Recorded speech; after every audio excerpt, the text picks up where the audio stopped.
اللهم اجعل في قلبي نورا۔ راہ حق کے مسافر۔ بادشاہ ایک جھونپڑے میں چھپا ہوا تھا۔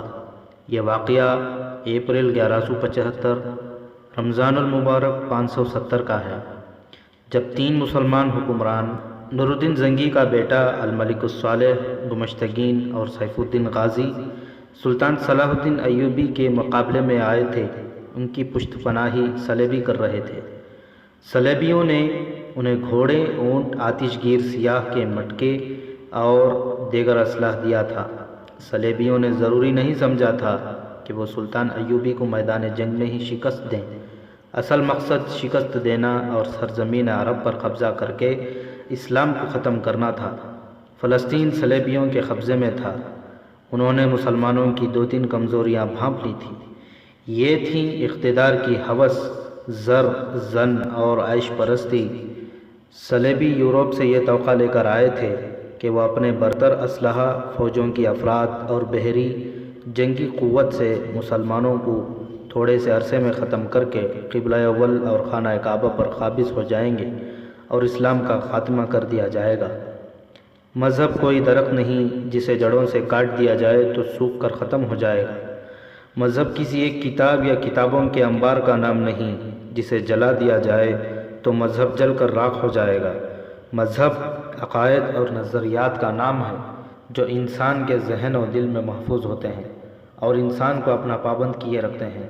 انسانوں کو قتل کر دینے سے عقائد اور نظریات ختم نہیں ہو جاتے۔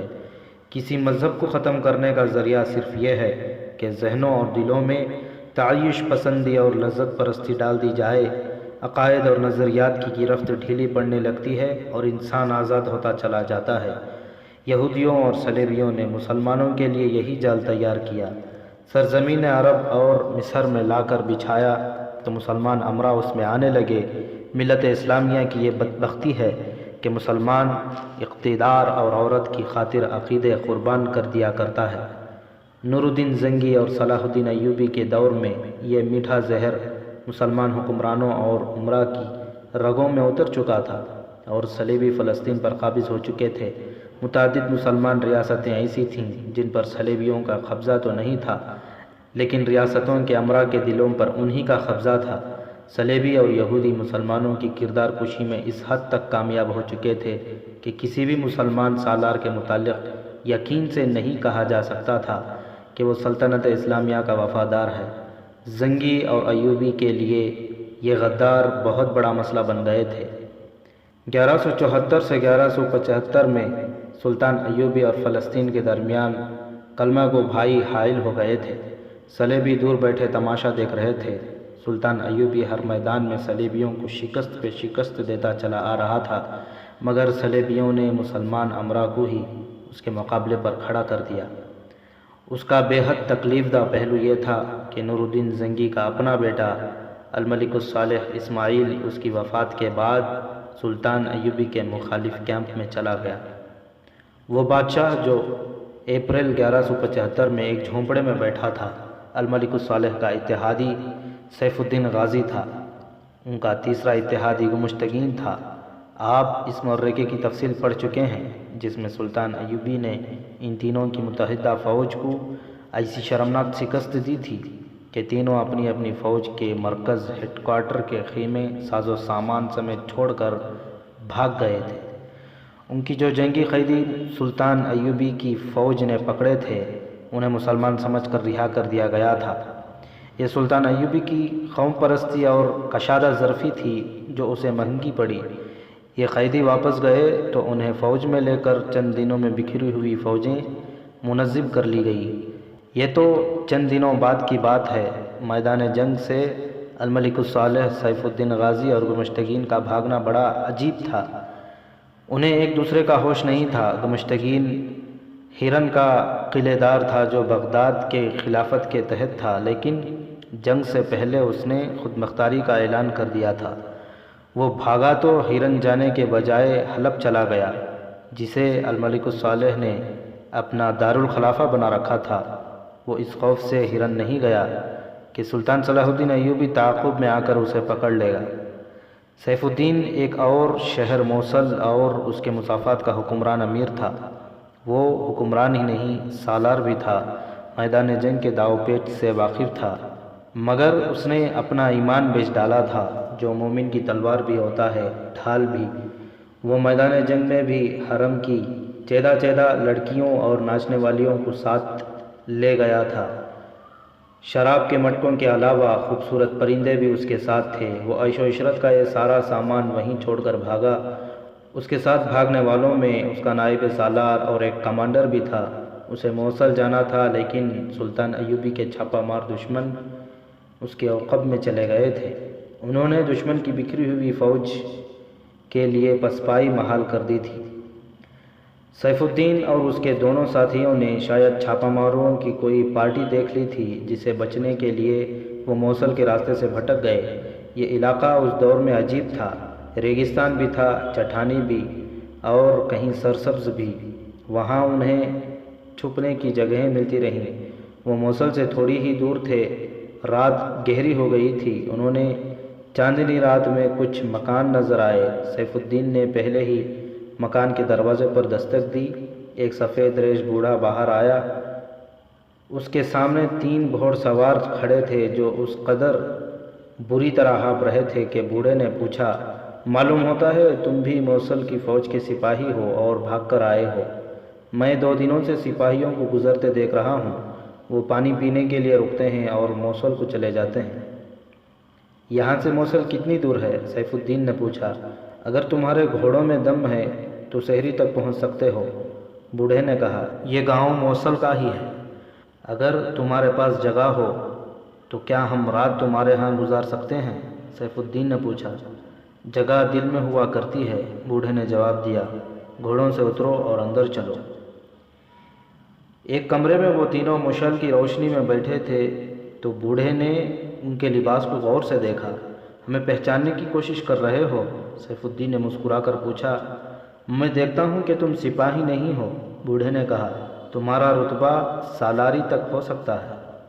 یہ والیہ موصل سیف الدین غازی ہیں، نائب سالار نے کہا۔ تم نے کسی معمولی آدمی کو پناہ نہیں دی، تمہیں اس کا انعام ملے گا۔ میں نائب سالار ہوں اور یہ کمانڈر ہیں۔ ایک بات غور سے سن لو میرے بزرگ، سیف الدین نے کہا۔ ہو سکتا ہے ہمیں تمہارے گھر زیادہ دن رکنا پڑے۔ ہم دن کے وقت باہر نہیں نکلیں گے، کسی کو پتہ نہ چلے کہ ہم یہاں ہیں۔ اگر کسی کو پتہ چل گیا تو تمہیں سزا ملے گی، اور اگر تم نے یہ راز چھپائے رکھا تو انعام ملے گا، جو مانگو گے ملے گا۔ میں نے والیہ موصل کو پناہ نہیں دی، بوڑھے نے کہا۔ آپ بھولے بھٹکے مصیبت کے مارے میرے ہاں آئے ہیں، جتنے دن رہیں گے خدمت کروں گا۔ اگر آپ چھپ کر رہنے کی خواہش مند ہیں تو چھپائے رکھوں گا، اور مجھے آپ کے ساتھ اس لیے بھی دلچسپی ہے کہ میرا بیٹا آپ کی فوج میں سپاہی ہے۔ ہم اسے ترقی دیں گے، نائب سالار نے کہا۔ اگر آپ اسے فوج سے سبکدوش کر دیں تو میرے لیے یہ بہت بڑا انعام ہے، بوڑھے نے کہا۔ ہاں، سیف الدین نے کہا، ہم اسے فوج سے سبکدوش کر دیں گے۔ ہر باپ کی خواہش ہوتی ہے کہ اس کا بیٹا زندہ رہے۔ میں نے اس کی زندگی کی آرزو کبھی نہیں کی، بوڑھے نے کہا۔ میں نے اسے اپنی قوم کی فوج میں بھیج کر خدا کے سپرد کیا تھا۔ میں بھی سپاہی تھا، آپ ابھی پیدا نہیں ہوئے تھے جب میں فوج میں بھرتی ہوا تھا۔ اللہ آپ کے والد مرحوم قطب الدین غازی کو جنت عطا فرمائے۔ میں ان کے دور میں سپاہی تھا۔ ہم نے کفار کے خلاف معرکے لڑے ہیں، مگر میرے بیٹے کو آپ اپنے بھائیوں کے خلاف لڑانے لے گئے ہیں۔ میں اس کی شہادت کا آرزو مند تھا، موت کا نہیں۔ صلاح الدین ایوبی نام کا مسلمان ہے، سیف الدین نے کہا۔ اس کے خلاف جنگ جائز ہے بلکہ فرض ہے، محترم بزرگ، نائب سالار نے کہا۔ ان باتوں کو آپ نہیں سمجھیں گے۔ ہم بہتر جانتے ہیں کہ کون مسلمان اور کون کافر ہے۔ میرے بیٹوں، بوڑھے نے کہا، عبرت حاصل کرو۔ میری عمر 75 سال ہو گئی ہے۔ میرا باپ 90 برس کی عمر میں مرا تھا، اور اس کا باپ 50 برس کی عمر میں میدان جنگ میں شہید ہوا تھا۔ دادا نے اپنے وقتوں کے قصے کہانیاں میرے باپ کو سنائے تھے۔ میرے باپ نے وہ میرے سینے میں ڈال دیے تھے۔ اس طرح میں دعویٰ کر سکتا ہوں کہ جو میں جانتا ہوں وہ تم نہیں جانتے۔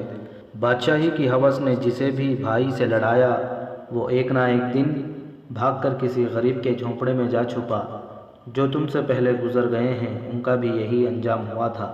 تمہاری 3 فوجوں کو صلاح الدین ایوبی کی ایک فوج نے پسپا کر دیا ہے، اور جس حالت میں پسپا کیا ہے وہ 2 دنوں سے دیکھ رہا ہوں۔ تمہارے ساتھ 10 فوجیں ہوتیں تو بھی یہ بھی اسی طرح بھاگتیں۔ جو حق پر ہوتے ہیں وہ فتح حاصل کرتے ہیں، اور جب انہیں شکست ہوتی ہے تو وہ بھاگتے نہیں، ان کی لاشیں میدان جنگ سے اٹھائی جاتی ہیں، وہ چھپتے نہیں۔ تم صلاح الدین ایوبی کے حامی معلوم ہوتے ہو؟ سیف الدین نے ایسے لہجے میں کہا کہ جس میں غصے کی جھلک تھی۔ ہمیں تم پر بھروسہ نہیں کرنا چاہیے۔ میں آپ کا حامی ہوں، بوڑھے نے کہا۔ میں اسلام کا حامی ہوں۔ میں اپنے تجربے کی روشنی میں آپ کو یہ بتانا چاہتا ہوں کہ آپ نے اپنے بھائیوں کے دشمن کو دوست سمجھا اور یہ نہ سمجھ سکے کہ وہ آپ کے مذہب کا دشمن ہے۔ آپ کی شکست کا سبب یہی ہے۔ آپ مجھ پر بھروسہ کریں۔ اگر سلطان صلاح الدین ایوبی کی فوج یہاں اچانک آ گئی تو میں آپ کو چھپائے رکھوں گا، دھوکہ نہیں دوں گا۔ اتنے میں ایک جوان اور خوبصورت لڑکی کھانا لے کر کمرے میں آئی۔ اس کے پیچھے ایک جوان عورت آئی، اس کے ہاتھ میں بھی کھانا تھا۔ سیف الدین کی نظریں لڑکی پر جم گئیں۔ وہ کھانا رکھ کر چلی گئیں تو سیف الدین نے بوڑھے سے پوچھا کہ یہ کون ہے؟ چھوٹی میری بیٹی ہے، بوڑھے نے جواب دیا، اور بڑی میری بہو، میرے اس بیٹے کی بیوی جو آپ کی فوج میں ہے۔ مجھے یوں محسوس ہوتا ہے جیسے میری بہو بیوہ ہو گئی ہو۔ اگر تمہارا بیٹا مارا گیا ہے تو میں تمہیں بے انداز رقم دوں گا، سیف الدین نے کہا، اور اپنی بیٹی کے متعلق تمہیں کوئی فکر نہیں کرنی چاہیے۔ یہ کسی جھونپڑے میں کسی سپاہی کی دلہن بن کر نہیں جائے گی۔ ہم نے اسے اپنی زوجیت کے لیے پسند کر لیا ہے۔ میں نے نہ اپنا بیٹا بیچا ہے نہ بیٹی کو بیچوں گا، بوڑھے نے کہا۔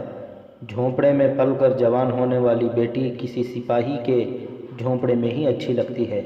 میں آپ سے ایک بار پھر درخواست کرتا ہوں کہ مجھے لالچ نہ دیں۔ آپ میرے مہمان ہیں، میزبانی کا ہر فرض ادا کروں گا۔ تم سو جاؤ، سیف الدین نے بوڑھے سے کہا۔ ہمیں تم پر بھروسہ ہے اور خوشی ہے کہ ہماری ریاست میں تم جیسے صاف گو اور بااصول بزرگ موجود ہیں۔ بوڑھا چلا گیا تو سیف الدین نے اپنے ساتھیوں سے کہا، اس قسم کے انسان دھوکہ نہیں دیا کرتے۔ تم نے اس کی بیٹی کو غور سے دیکھا تھا؟ اچھا موتی ہے، نائب سالار نے کہا۔ حالات ذرا بہتر ہو لیں یہ موتی اپنی جھولی میں ہوگا، سیف الدین نے مسکرا کر کہا، پھر چونک کر اپنے نائب سالار سے کہنے لگا، تم موصل کی خبر لو، فوج کو یکجا کرو، صلاح الدین ایوبی کی سرگرمیاں بھانپو اور مجھے بہت جلدی بتاؤ کہ میں موصل آ جاؤں یا کچھ دیر رکا رہوں۔ اور تم، اس نے کمانڈر سے کہا، حلب والوں کو بتا دو کہ میں کہاں ہوں، خود جاؤ یا کسی کو بھیجو۔ دونوں روانہ ہو گئے۔ سیف الدین جو شراب میں بدمست ہو کر حسین سے حسین تر لڑکیوں سے دل بہلا کر محل میں سونے کا عادی تھا، ایک کچے سے مکان کی فرش پر سو گیا۔ اس سے 1 روز پہلے کا واقعہ ہے۔ میدان جنگ سے ایک سپاہی بھاگا ہوا موصل کی طرف جا رہا تھا۔ وہ گھوڑا دوڑاتا تھا، رکتا تھا اور آہستہ آہستہ چلانے لگتا تھا۔ کبھی گھوڑا روک کر گھبراہٹ کے عالم میں ادھر ادھر دیکھتا تھا۔ وہ عام راستے سے کچھ ہٹ کر جا رہا تھا۔ معلوم ہوتا تھا اس پر خوف طاری ہے اور اس کا ذہن اس کے قابو میں نہیں۔ ایک جگہ اس نے گھوڑا روکا، اترا اور قبلہ رو ہو کر نماز پڑھنے لگا۔ دعا کے لیے ہاتھ اٹھائے تو زار و خطار رو پڑا۔ وہاں سے وہ اٹھا نہیں، سر ہاتھوں میں لے کر بیٹھا رہا۔ یہ فوجیں جب صلاح الدین ایوبی سے شکست کھا کر بکھری اور پسپا ہوئی تھیں، سلطان ایوبی کے کئی ایک جاسوس ان میں شامل ہو گئے تھے۔ یہ سلطان ایوبی کی انٹیلیجنس کا طریقہ تھا کہ جب دشمن پسپا ہوتا تھا تو کچھ جاسوس بھاگے ہوئے سپاہیوں یا جنگ کی ضد میں آئے ہوئے گاؤں کے مہاجروں کے بہروٹ میں دشمن کے علاقے میں چلے جاتے اور دشمن کی تنظیم نو، عزائم اور دیگر قوائف دیکھ کر اطلاعیں فراہم کرتے تھے۔ دمشق سے جب الملک الصالح اپنی فوج کے ساتھ بھاگا تھا تو بھی جاسوسوں کی خاصی تعداد فوج اور بھاگے ہوئے شہریوں کے ساتھ چلی گئی تھی۔ جیسا کہ پہلے وضاحت میں بیان کیا جا چکا ہے کہ سلطان ایوبی آدھی جنگ جاسوسی کے نظام سے جیت لیا کرتا تھا۔ جاسوسی کے لیے جن آدمیوں کو منتخب کیا جاتا وہ غیر معمولی طور پر ذہین، ٹھنڈے مزاج والے، فیصلے کی اہلیت اور خود اعتمادی رکھنے والے، لڑاکے اور پھرتیلے ہوتے تھے۔ اپریل 1175 میں سلطان ایوبی نے اپنے مسلمان دشمنوں کی متحدہ فوج کو شکست دی تو اس کی انٹیلیجنس کے سربراہ حسن بن عبداللہ نے ان جاسوسوں کو جو اس کام کے لیے تربیت یافتہ تھے دشمن کی بکھری ہوئی فوج میں شامل ہو کر حلب، موصل اور ہرن تک جانے اور دشمن کے آئندہ عزائم معلوم کرنے کو بھیج دیا۔ ان میں بعض دشمن کی فوج کے لباس میں تھے اور بعض دیہاتی لباس میں۔ ان کا جانا بہت ہی ضروری تھا کیونکہ یہ خطرہ ہر لمحہ موجود تھا کہ دشمن تنظیم نو ری پروگرامنگ کر کے جوابی حملہ کرے گا۔ سلطان ایوبی نے دشمن کو جو نقصان پہنچایا تھا اس سے اسے اندازہ تھا کہ دشمن ری پروگرامنگ میں خاصے دن صرف کرے گا۔ دشمن کی 3 فوجیں تھیں۔ سلطان ایوبی کو یہ بھی معلوم تھا کہ اس کے 3 دشمن دلی طور پر ایک دوسرے کے ساتھ نہیں، تینوں میں سے ہر ایک کی خواہش یہ تھی کہ سلطان ایوبی کو شکست دے کر سلطنت اسلامیہ کا مختار کل اور شہنشاہ بن جائے۔ وہ ایک دوسرے کے بھی خلاف تھے، مگر فی الحال صورت یہ تھی کہ وہ سلطان ایوبی کو اپنا مشترک دشمن مانتے تھے، اس لیے یہ امکان موجود تھا کہ وہ تینوں فوجوں کو ایک فوج کی صورت میں منظم کر لیں گے اور جوابی حملہ کریں گے۔ سلطان ایوبی یہ بھی جانتا تھا کہ عیاشوں کے دل دادا میدان جنگ میں نہیں ٹھہر سکتے، لیکن اسے یہ بھی معلوم تھا کہ اس کے دشمن کو صلیبیوں کی مدد اور پشت پناہی حاصل ہے اور ان کے پاس صلیبی مشیر بھی موجود ہیں۔ اس کے علاوہ مسلمان سالاروں میں سے 2-3 ایسے تھے جو قیادت کی اہلیت رکھتے تھے۔ ان میں مظفر الدین ابن زین الدین خاص طور پر قابل ذکر تھا۔ وہ سلطان ایوبی کی فوج میں سالار رہ چکا تھا، اس لیے سلطان ایوبی کے داؤ پیچ کو خوب سمجھتا تھا۔ صلیبی مشیروں اور مظفر الدین جیسے سالاروں نے سلطان ایوبی کو بہت چوکس کر دیا تھا۔ اسے جو عنصر زیادہ پریشان کر رہا تھا وہ اس کی اپنی فوج کی کیفیت تھی جو تسلی بخش کہلائی جا سکتی تھی، لیکن یہ خطرہ تھا کہ فوری طور پر دوسری جنگ نہیں لڑ سکے گا۔ جانی نقصان کم نہ تھا، دشمن کو شکست تو دیتی مگر کچھ قیمت بھی دینی پڑی تھی جو تھوڑی نہیں تھی۔ سلطان ایوبی کے لیے ایک مشکل یہ بھی تھی کہ وہ اپنے مستقر سے دور تھا۔ رسد اس کے ساتھ تھی لیکن طویل جنگ کے صورت میں رسد کی کیفیت مخدوش ہو سکتی تھی۔ اس نے قریبی آبادیوں سے بھرتی شروع کرا دی تھی۔ لوگ بھرتی ہو رہے تھے، ان میں سے زیادہ تر تیغ زنی، تیر اندازی اور گھوڑ سواری میں واقف تھے، لیکن فوج کی صورت میں لڑانے کے لیے ٹریننگ کی ضرورت تھی۔ ٹریننگ شروع کر دی گئی تھی اور اس کے ساتھ ہی سلطان ایوبی نے پیش قدمی جاری رکھی تاکہ کام کے علاقوں پر قبضہ کر لیا جائے۔ اسے بعض مقامات مزاحمت کے بغیر مل گئے اور وہ ایسی جگہ پہنچ گیا جہاں دور دور تک سبزہ ہی سبزہ تھا اور پانی کی افراد تھی۔ فوج اور جانور تھک کر چور ہو چکے تھے۔ جانوروں کی یہ حالت تھی کہ اتنا زیادہ سبزہ اور پانی دیکھ کر وہ بھول ہی گئے تھے کہ ان کا استعمال اور فرائض کیا ہیں۔ سلطان ایوبی نے وہیں خیمہ زن ہونے کا حکم دے دیا۔ دیکھ بھال کے دستے موزون جگہوں پر بھیج دیے۔ جاسوس پہلے ہی چلے گئے تھے، اسے حکم دینے کی ضرورت نہیں پڑتی تھی۔ یہ نظام ایک مشین کی طرح از خود چلتا تھا۔ یہ مقام جہاں سلطان ایوبی نے قیام کیا تھا ترکمان کے نام سے مشہور تھی۔ اس کا پورا نام حباب الترکمان، ترکمان کا کنواں تھا۔ بھرتی اور تیز کر دو، سلطان ایوبی نے اپنی مرکزی کمان کی پہلی کانفرنس میں کہا۔ اجتماعی طور پر لڑنے کی تربیت اور زیادہ تیز کر دو۔ خدا نے تم پر کرم کیا ہے، تمہیں بڑا ہی احمق دشمن دیا ہے۔ اگر ان لوگوں میں کچھ سوجھ بوجھ ہوتی تو یہ پسپا ہو کر اس جگہ اکٹھے ہو جاتے۔ جنگی جانوروں اور سپاہیوں کے لیے یہ مقام جنت سے کم نہیں۔ یہاں تمہارے جانور اتنا چارہ کھا لیں گے کہ 10 روز بغیر چارے کے لڑ سکیں گے۔ میرے دوستوں، دشمن کو حقیر نہ سمجھو، فوج کو آرام دو، لیکن تیاری کی حالت میں رہنا۔ طبیبوں سے کہو کہ راتوں کو نہ سوئیں، زخمیوں کو بہت جلد صحت یاب کریں اور بیماروں کو دن رات نگرانی میں رکھیں۔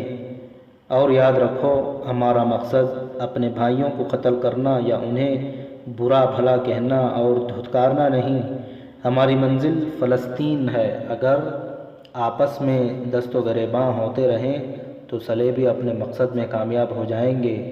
نظر فلسطین پر رکھو اور راستے میں جو رکاوٹ آئے اسے روندتے چلے جاؤ۔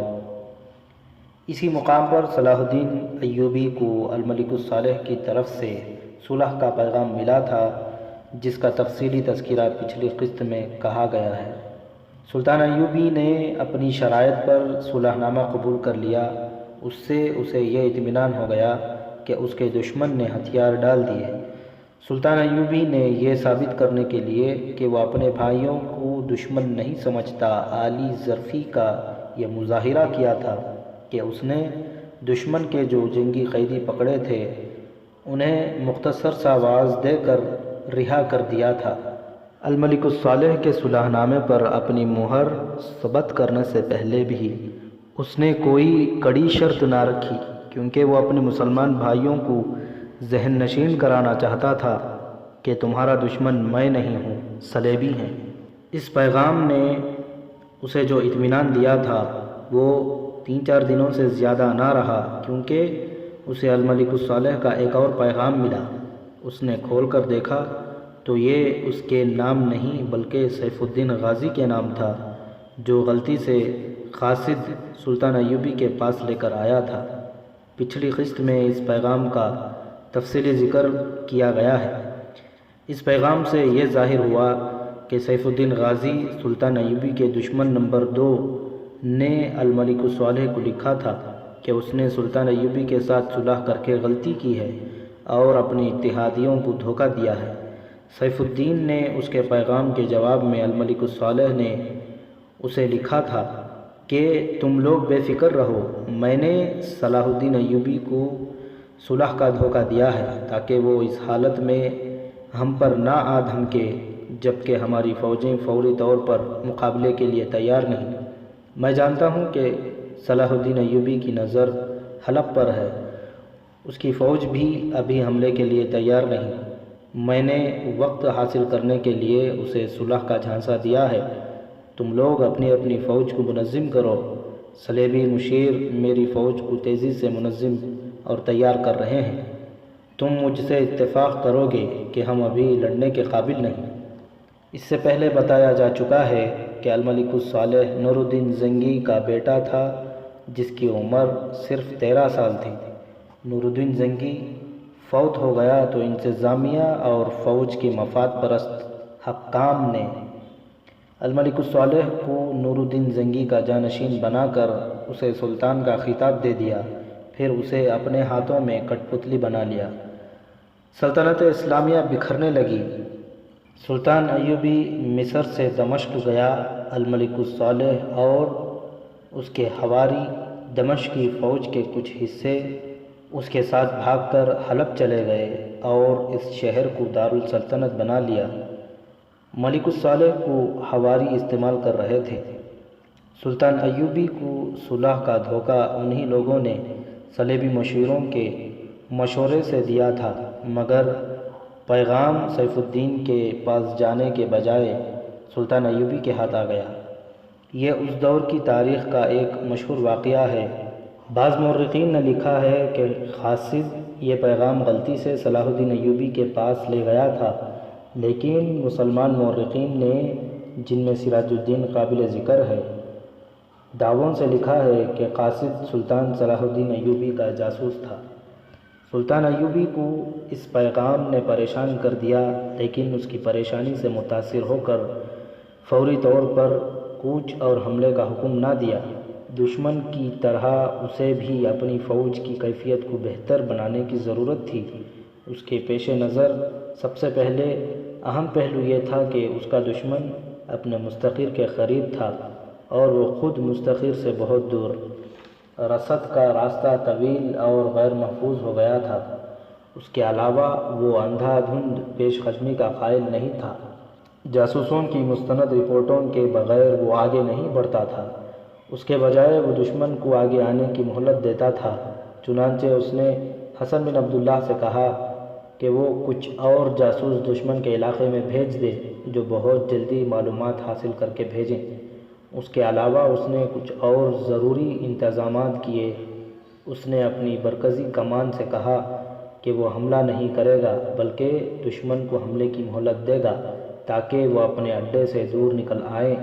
ان ہدایات کے بعد وہ دور دور کی زمین کا جائزہ لینے لگا جہاں اس نے دشمن کو لڑانا تھا۔ ذکر اس سپاہی کا ہو رہا تھا جو میدان جنگ سے بھاگ کر موصل کی سمت جا رہا تھا۔ وہ موصل یعنی سیف الدین غازی کی فوج کا سپاہی تھا۔ اس فوج کا بہت سارا حصہ تو اجتماعی طور پر پسپا ہوا تھا۔ جو سپاہی چھوٹی چھوٹی ٹولیوں میں تھے وہ بکھر کر اکیلے اکیلے بھاگے تھے۔ یہ سپاہی اکیلے بھاگنے والوں میں سے تھے۔ وہ پریشانی کے عالم میں تھا۔ اس نے ایک جگہ گھوڑا روکا، نماز پڑھی اور دعا کرتے رو پڑا۔ پھر وہ اٹھا نہیں، سر ہاتھوں میں لے کر بیٹھا رہا۔ ایک گھوڑ سوار اس کے قریب جا رکا۔ سپاہی عالم خیال میں ایسا محو تھا کہ گھوڑے کے قدموں کی آہٹ بھی اسے بیدار نہ کر سکی۔ سوار گھوڑے سے اترا اور سپاہی کے کندھے پر ہاتھ رکھا۔ تب اس نے بدک کر اوپر دیکھا۔ یہ تو میں بتا سکتا ہوں کہ تم میدان جنگ سے پسپا ہو کر آئے ہو۔ سوار نے اس کے پاس بیٹھے ہوئے کہا، لیکن تم اس طرح کیوں بیٹھے ہو؟ اگر زخمی ہو تو میں کچھ مدد کروں؟ میرے جسم پر کوئی زخم نہیں، سپاہی نے جواب دیا اور دل پر ہاتھ رکھ کر کہا، میرے دل میں گہرا زخم آیا ہے۔ یہ گھوڑ سوار جو اس کے پاس آ بیٹھا تھا سلطان ایوبی کے ان جاسوسوں میں سے تھا جنہیں دشمن کی پسپائی سے فائدہ اٹھاتے ہوئے دشمن کے علاقے میں جانے کو بھیجا گیا تھا۔ اس کا نام داؤد تھا۔ ٹریننگ کے مطابق وہ اس سپاہی کا غور سے جائزہ لے رہا تھا۔ اسے وہ استعمال کر سکتا تھا۔ اپنی ذہانت سے وہ سمجھ گیا کہ یہ سپاہی جذباتی لحاظ سے اکھڑا ہوا ہے اور یہ شکست کی دہشت کا اثر ہے۔ اس نے سپاہی کے ساتھ ایسی باتیں کی کہ سپاہی کے دل میں جو غبار تھا وہ باہر آ گیا۔ سپاہ گیری میرا خاندانی پیشہ ہے، سپاہی نے کہا۔ میرا باپ سپاہی تھا، دادا بھی سپاہی تھا۔ سپاہ گیری ہمارا ذریعہ معاش بھی ہے اور ہماری روح کی غذا بھی۔ میں اللہ کا سپاہی ہوں، اپنے مذہب اور اپنی قوم کے لیے لڑتا ہوں۔ مجھے معلوم تھا کہ صلیبی ہمارے مذہب کے بدترین دشمن ہیں، اور مجھے یہ بھی معلوم ہے کہ ہمارا قبلہ اول صلیبیوں کے قبضے میں ہے۔ میرے باپ نے مجھے دوستی اور دشمنی کی تاریخ زبانی سنائی تھی۔ میں اسلامی جذبے سے فوج میں شامل ہوا تھا۔ تھوڑا عرصہ گزرا، ہمیں بتایا جانے لگا کہ صلاح الدین ایوبی صلیبیوں کا دوست ہے اور بدکار آدمی ہے۔ اس سے پہلے ہم سنتے تھے کہ صلاح الدین ایوبی صلیبیوں کے خلاف لڑ رہا ہے اور صلیبی اس سے ڈرتے ہیں اور وہ صلیبیوں سے قبلہ اول آزاد کرائے گا۔ ہماری فوج کے امام نے بھی ہمیں صلاح الدین ایوبی کے خلاف بہت بری بری باتیں بتائیں۔ ہم اپنی ریاست کے والی سیف الدین غازی کو سچا سمجھتے رہے۔ ایک روز ہماری فوج کو کوچ کا حکم ملا۔ ہم ادھر آئے تو جنگ ہوئی۔ جنگ کے دوران ہمیں پتہ چلا کہ ہم مسلمان فوج کے خلاف لڑ رہے ہیں۔ یہ صلاح الدین ایوبی کی فوج تھی۔ اس فوج کے سپاہی نعرے لگا رہے تھے، حق کے خلاف نہ لڑو مسلمانوں، تمہارے دشمن صلیبی ہیں، ہم نہیں۔ ہمارا ساتھ دو، قبلہ اول کو آزاد کراؤ، عیاش حکمرانوں کے لیے نہ لڑو۔ میں نے اس فوج کے جھنڈے دیکھے جن پر کلمہ طیبہ لکھا ہوا تھا۔ میرے دوست، میں نے ان سپاہیوں کو جس طرح لڑتے دیکھا اس سے صاف پتہ چلتا تھا کہ اللہ ان کے ساتھ ہے، ہمارے ساتھ نہیں۔ ہمیں کچھ پتہ نہیں چلتا تھا کہ تیر کدھر سے آ رہے ہیں اور شعلے کہاں سے اٹھ رہے ہیں۔ ایک جگہ چٹان پھٹی ہوئی تھی۔ میرے دل پر موت کا نہیں خدا کا خوف ایسا طاری ہوا کہ میرے بازوؤں میں طاقت نہ رہی کہ تلوار کا وزن اٹھا سکتے، گھوڑے کی باگیں کھینچنے کی ہمت نہ رہی۔ میں نے گھوڑا پھٹی ہوئی چٹان کے اندر کر لیا۔ میں بزدل نہیں ہوں مگر میرا سارا جسم کانپ رہا تھا۔ باہر تلواریں ٹکرا رہی تھیں، گھوڑوں کا شور تھا اور مجھے نعرے سنائی دے رہے تھے، رمضان شریف میں بھائیوں کے خلاف نہ لڑو۔ مجھے یاد آیا کہ ہمیں حکم ملا تھا کہ جنگ میں روزے معاف ہوتے ہیں۔ مجھے پتہ چلا کہ صلاح الدین ایوبی کے سپاہی روزے سے تھے۔ میں اس وقت تک ان میں سے 3 سپاہیوں کو قتل کر چکا تھا۔ ان کا خون میری تلوار پر جم گیا تھا۔ سپاہی اپنی تلوار پر خون دیکھ کر خوش ہوا کرتا ہے، مگر میں اپنی تلوار کو دیکھنے سے گھبرا رہا تھا، کیونکہ میری تلوار کے ساتھ میرے بھائیوں کا خون تھا۔ مجھ میں اب وہاں سے باہر نکلنے اور لڑنے کی ہمت نہیں تھی۔ میں وہیں دبکا رہا۔ صلاح الدین ایوبی کے ایک سوار نے مجھے دیکھ لیا اور مجھے للکارا۔ اس نے برچھی مجھ پر سیدھی کی۔ میں نے خون آلود تلوار اس کے گھوڑے کے قدموں پر پھینک دی اور کہا، میں تمہارا مسلمان بھائی ہوں، نہیں لڑوں گا۔ گھمسان کی جنگ کچھ دور تھی۔ یہ سوار شاید چھاپا مار تھا اور چھپے ہوئے سپاہیوں کو ڈھونڈ رہا تھا۔ وہ آگے آ گیا اور مجھ سے پوچھا، تمہیں احساس ہو گیا ہے کہ تم خدا کے سچے مسلمانوں کے خلاف لڑ رہے ہو؟ میں نے اپنے گناہ کا اقرار کیا اور کہا کہ یہ گناہ مجھ سے کرایا گیا ہے، مجھے گمراہ کیا گیا ہے۔ اس نے مجھ سے برچھی لے لی۔ تلوار تو میں پہلے ہی پھینک چکا تھا۔ اس نے ایک طرف اشارہ کر کے کہا، خدا سے اپنی گناہ کی بخشش مانگو اور ادھر کو نکل جاؤ، پیچھے نہ دیکھنا، میں اللہ کے حکم سے تمہاری جان بخشی کرتا ہوں۔ میری آنکھوں میں آنسو آ گئے تھے۔ میدان جنگ میں دشمن جان بخشی نہیں کیا کرتے۔ میں نے گھوڑے کو ایڑ لگائی اور جو راستہ اس نے بتایا تھا گھوڑا اس پر ڈال دیا۔ وہ محفوظ راستہ تھا۔ میں میدان جنگ سے دور نکل آیا۔ رات کو ایک جگہ رکا اور سو گیا۔ خواب میں مجھے وہ 3 سپاہی نظر آئے جنہیں میں نے جنگ میں قتل کیا تھا۔ ان کے جسموں سے خون بہہ رہا تھا۔ وہ میرے ارد گرد آہستہ آہستہ گھوم رہے تھے۔ ان کے پاس کوئی ہتھیار نہیں تھا۔ وہ مجھے کچھ نہیں کہہ رہے تھے، خاموش تھے۔ میرے دل پر ایسا خوف طاری ہو رہا تھا جس سے جسم سے جان نکل رہی تھی۔ میں نے بچوں کی طرح چیخنا شروع کر دیا اور میری آنکھ کھل گئی۔ اتنی ٹھنڈی رات میں بھی میرے جسم سے پسینہ پھوٹ رہا تھا۔ خوف سے میں مرا جا رہا تھا۔ میں نفل پڑھنے لگا اور روتا رہا۔ میں 3-4 دنوں سے بھٹک رہا ہوں۔ رات کو میں سو نہیں سکتا، دن کو کہیں چین نہیں آتا۔ رات کو خواب میں ان 3 سپاہیوں کو دیکھتا ہوں جو میری تلوار سے قتل ہوئے ہیں، اور دن کے وقت ان ویرانوں میں وہ مجھے اپنے ارد گرد گھومتے محسوس ہوتے ہیں، نظر نہیں آتے۔ اگر وہ سوار جس نے مجھے چٹان میں چھپا ہوا دیکھ لیا تھا مجھے قتل کر دیتا تو اچھا ہوتا۔ اس نے میری جان بخشی کر کے مجھ پر بہت بڑا ظلم کیا ہے۔ اگر میرے پاس تلوار ہوتی تو میں اپنے آپ کو ختم کر لیتا۔ میں نے اپنے رسول صلی اللہ علیہ وسلم کے 3 مجاہدوں کو قتل کیا ہے۔ تم زندہ رہو گے۔ داؤد نے اسے کہا، یہ خدا کی رضا ہے کہ تم مرو گے نہیں۔ میدان جنگ سے تم زندہ نکل آئے۔ تمہارے پاس خودکشی کرنے کے لیے کوئی ہتھیار نہیں۔ اس سے یہ ظاہر ہوتا ہے کہ خدا نے تم سے کوئی نیکی کا کام کرانے کے لیے زندہ رکھا ہے۔ خدا نے تمہیں موقع دیا ہے کہ گناہ کا کفارہ ادا کر دو۔ تم مجھے یہ بتاؤ کہ صلاح الدین ایوبی کے متعلق مجھے جو بری باتیں بتائی گئی تھیں وہ سچی ہیں یا جھوٹی؟ بالکل جھوٹی، داؤد نے جواب دیا۔ بات صرف یہ ہے کہ صلاح الدین ایوبی صلیبیوں کو یہاں سے نکال کر خدا کی حکمرانی قائم کرنا چاہتا ہے، اور سیف الدین اور اس کے دوست اپنی اپنی بادشاہی کے خواہش مند ہیں۔ انہوں نے صلیب کی پجاریوں کے ساتھ گہری دوستی کر لی ہے، اور ان کی مدد سے یہ سب صلاح الدین ایوبی کے خلاف لڑنے آئے تھے۔ داؤد نے اسے پوری تفصیل سے بتایا کہ صلاح الدین ایوبی کیا ہے اور کیا ارادے رکھتا ہے۔ موصل کے حکمران سیف الدین کے متعلق اسے بتایا کہ وہ اتنا عیاش ہے کہ میدان جنگ میں بھی عیاشی کا سامان ساتھ لے گیا تھا۔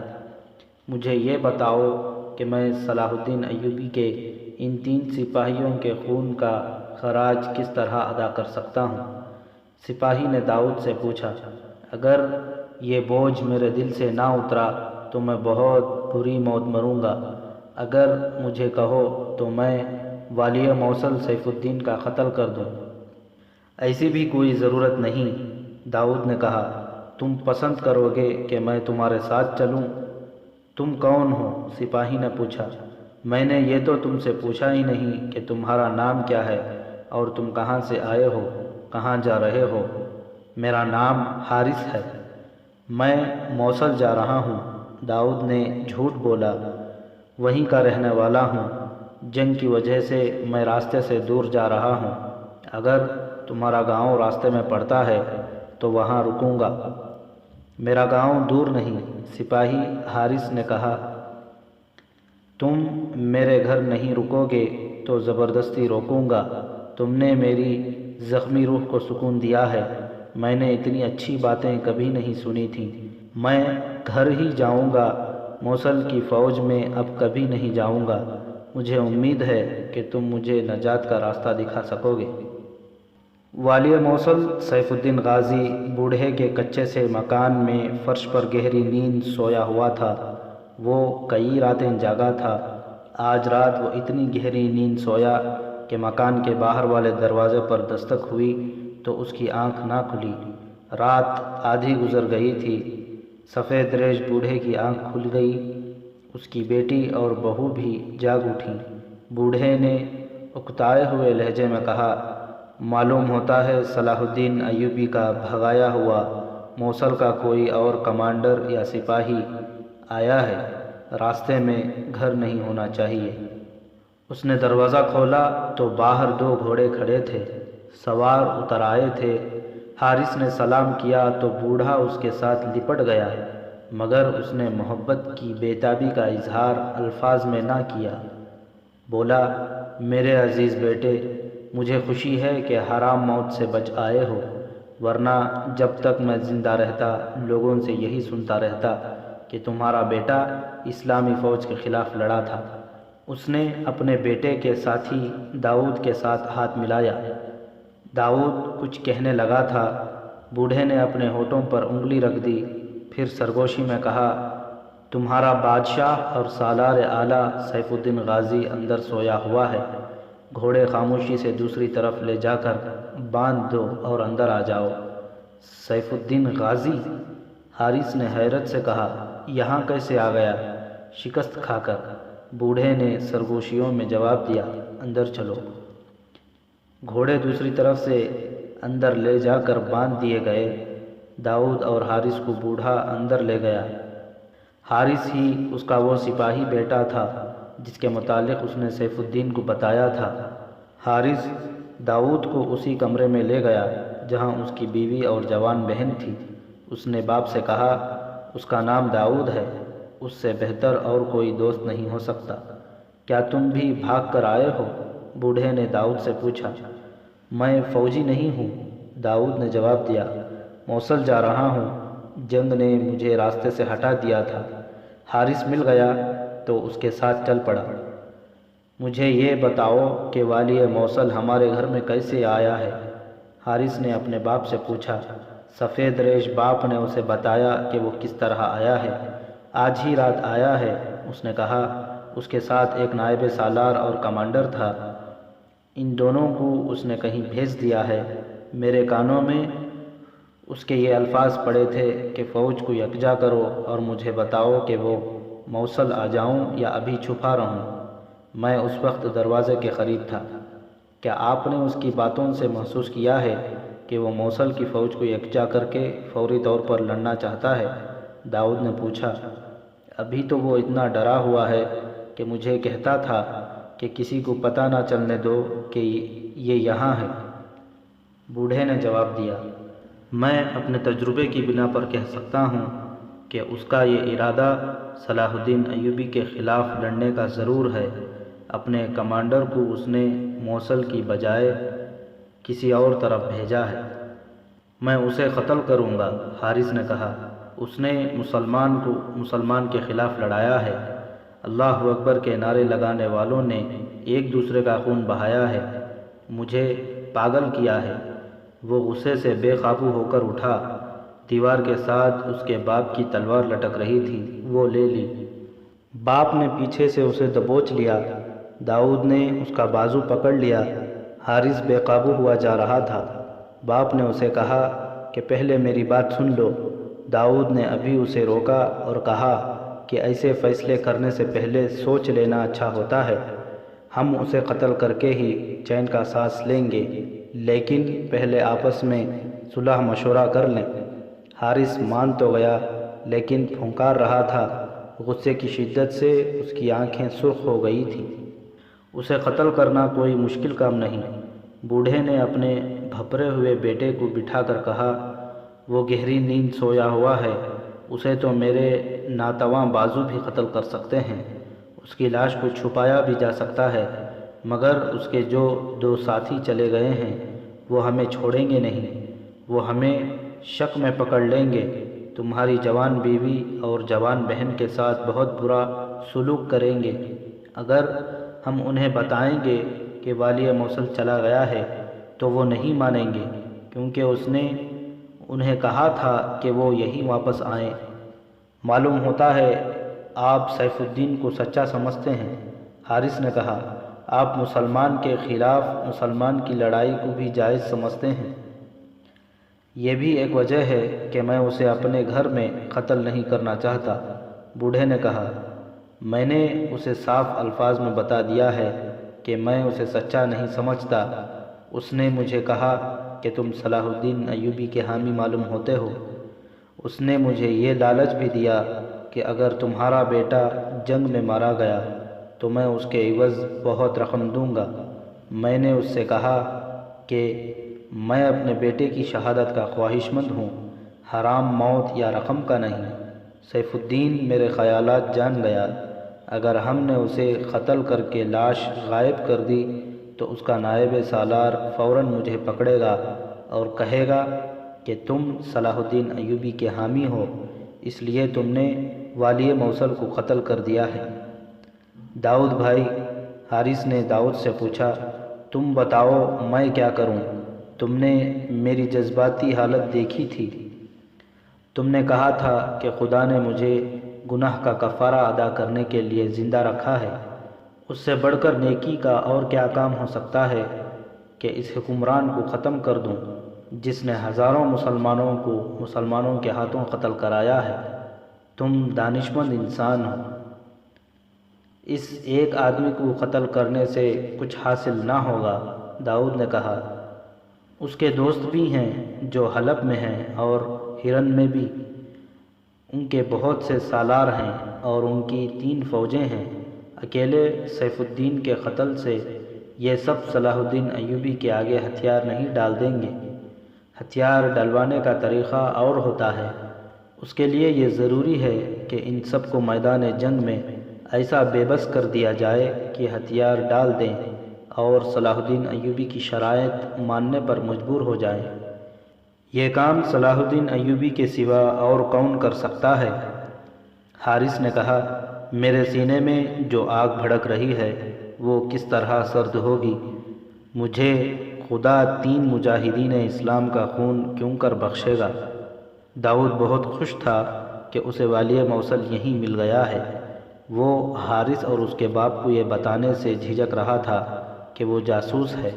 جاسوس کو جذبات میں آ کر اپنا پردہ نہیں اٹھانا چاہیے، مگر پردہ اپنے اوپر ڈالے رکھنے سے وہ کچھ بھی نہیں کر سکتا تھا۔